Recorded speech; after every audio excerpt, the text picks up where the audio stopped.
In today's video, I'm going to teach you how to fix a laptop screen that's stuck or frozen in Windows 11 or 10. If you're experiencing this frustrating issue, don't worry.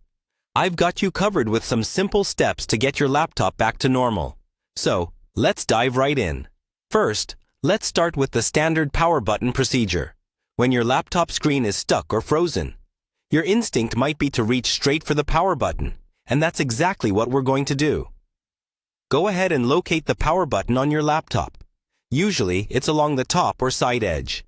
By pressing and holding the power button for about 10 seconds, you're forcing the laptop to turn off completely. This long press helps ensure that your laptop powers down properly, cutting through any software or hardware obstacles that might be causing the problem. Once your laptop has shut down, it's essential to be patient and wait for about 30 seconds.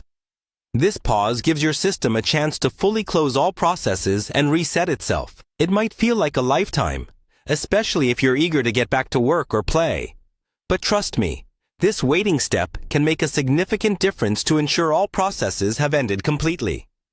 Now, after those 30 seconds have passed, go ahead and press the power button once more to restart your laptop.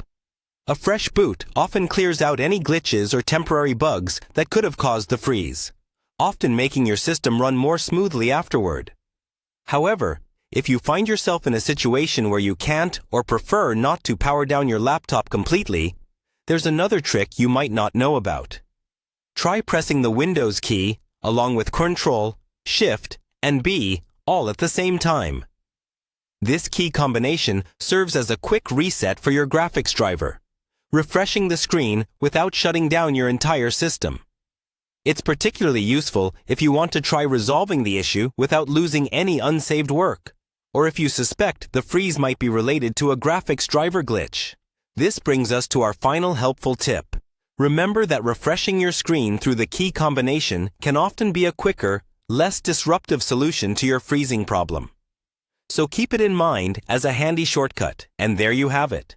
Some straightforward methods to restore your laptop from a frustrating freeze. By following these steps, you can hopefully resolve those screen issues and get back to what you were doing, without the headache of tearing your hair out. Thank you for watching, and happy computing!